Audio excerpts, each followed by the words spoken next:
The land calls us home in ways we cannot predict, calling out across the planet, its voice colored by family and time, bending the future of ideas. The dream of farming and stewarding the land, perched as a bookend to 30 years of Chinese medicine and herbalism, in an American sense of the craft, comes to fruition in the hill towns of western Massachusetts. With the love of my life, we began a journey of discovery with the Autumn Rain Learning Garden, where the seeds that were sown all those years ago take root here in this place.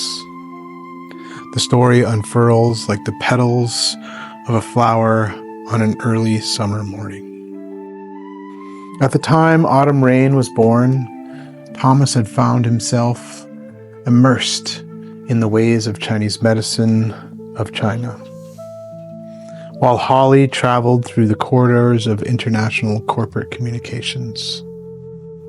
A second marriage and second chance, like the bloom of the autumn aster, an autumn renewal before the harsh winds of winter rained again. Joy and sorrow are like the yin and yang of our emotional being.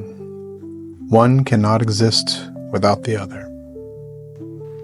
The raining leaves of autumn that had greeted her were suddenly crushed to powder by the cold winter winds. Autumn rain was welcomed into the Chinese New Year by SIDS, stealing her like the first frost steals the last of the autumn asters. But with the support of family and friends, we sowed seeds on that fallow field of grief, and transforming pain into power, the Autumn Rain Learning Garden was born. The tears of our sorrow nourished the plants that would heal and nourish our community. The garden became a farm, and the roots of our future spread deep and wide.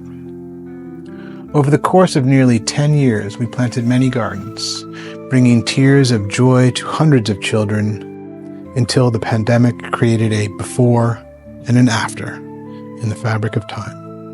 Over the decade, children learned a bit about their connection to nature, to the soil, to the ecosystem that they inhabit. Thomas pursued a research PhD, which initially included research hosted on the farm. And Holly gave up her corporate job and fulfilled her dream to be a coach, working with individuals to guide them to be the best version of themselves. Time turned, as it must. The Olympics blew through Beijing on cold winter's days. Holly's parents completed their journey, and the torch of herbal wisdom was passed from Michael and Leslie Tierra to Thomas, asking to be carried forward with East-West. The maples of the Northeast called again, insistent as spring.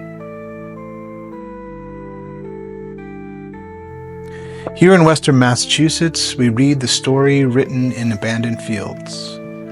Where invasive vines once choked the land, we bring patient attention, clearing thickets that have claimed decades of neglect.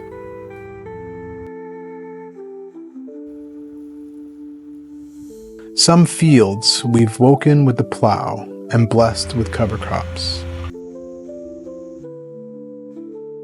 Others we let rest and we listen. The gardens are mostly in, and a modest greenhouse offers a niche for starts and tender plants. We are mindful of the native habitat and support it with the reintroduction of native species. Tens of thousands of herb babies have sprouted in beds to sleep for the winter, awaiting the warmth of spring.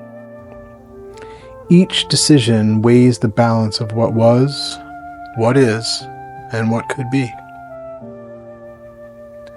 We work to minimize our footprint, turning waste back into nourishment, producing what we can of what we need. The soil beneath our feet holds not just roots of responsibility, a living carbon sink that generates all life on Earth. We embrace the passage of time. We are here now, watching the seasons turn. In careful observation of how the land takes to our efforts, the land responds to our labor, offering up its bounty with increasing generosity. Though the work will outlast us, we find deep satisfaction in bearing witness to this transformation. The slow unfolding of a dream taking root in New England soil, where we can learn and share.